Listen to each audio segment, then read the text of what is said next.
राष्ट्रपति चुनाव में किस दल के पास कितने वोट, बीजेपी क्यों दिख रही है कमजोर, किसकी ताकत पर विपक्ष कर रहा है जीत का दावा, क्या है राष्ट्रपति चुनाव में वोटों का समीकरण, इस बार कौन बनेगा देश का राष्ट्रपति, बीजेपी का उम्मीदवार आसानी से जीत जाएगा या फिर विपक्षी दल का उम्मीदवार मारेगा बाजी, यूपी विधानसभा चुनाव के परिणाम का क्या रहेगा राष्ट्रपति चुनाव पर असर, ममता बनर्जी क्यों खेला होने का कर रही है दावा, क्या है अभी राष्ट्रपति चुनाव में वोटों का गणित, ये सब जानने से पहले नजर उन आंकड़ों पर डालते हैं जो राष्ट्रपति चुनाव के लिए सबसे ज्यादा जरूरी है। इस बार राष्ट्रपति चुनाव के लिए जो इलेक्टोरल कॉलेज है उसमें वोटों की वैल्यू 10,90,000 के करीब है और किसी भी दल के उम्मीदवार को जीतने के लिए इसमें से आधे का समर्थन हासिल करना है, यानी जितने वोट डाले जाएंगे उनका 50.1% वोट जीतने वाले उम्मीदवार को चाहिए।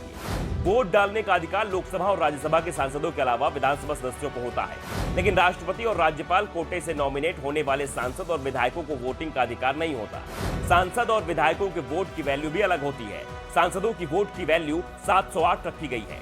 किसी भी सदन का सदस्य हो या किसी भी राज्य से चुनकर संसद पहुंचा है, सभी सांसदों के लिए ये वैल्यू 708 ही है, लेकिन विधायकों के मामले में यह अलग अलग होती है।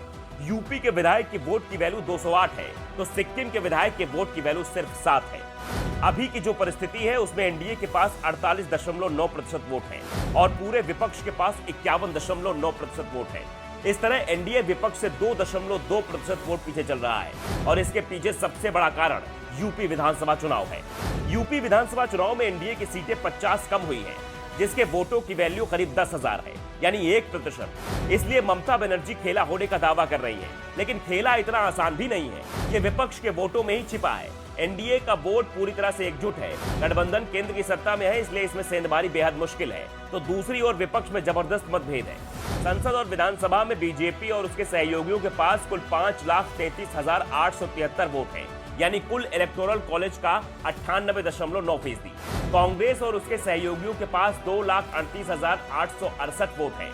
ये इलेक्टोरल कॉलेज 21.9% हिस्सा है। अन्य दलों में दो हिस्से हैं, एक वो जो किसी भी कीमत पर बीजेपी के साथ नहीं जाएंगे और दूसरे वो बीजेपी और कांग्रेस दोनों से समान दूरी रखते हैं, लेकिन सत्ता से उनकी करीबी दिखती है और यही बीजेपी को राहत दे रही है।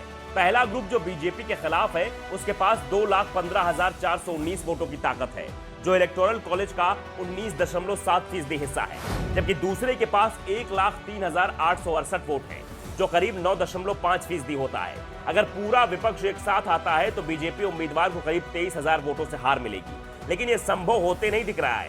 पूरी खींचतान एनडीए और यूपीए से समान दूरी बनाने वाले विपक्ष के दूसरे ग्रुप पर है, जिसमें वाईएसआरसीपी, टीआरएस और बीजू जनता दल मुख्य रूप से शामिल है। इलेक्टोरल कॉलेज में टीआरएस के पास 2.2%, बीजेडी को 3% और वाईएसआरसीपी के पास करीब 4% वोट है।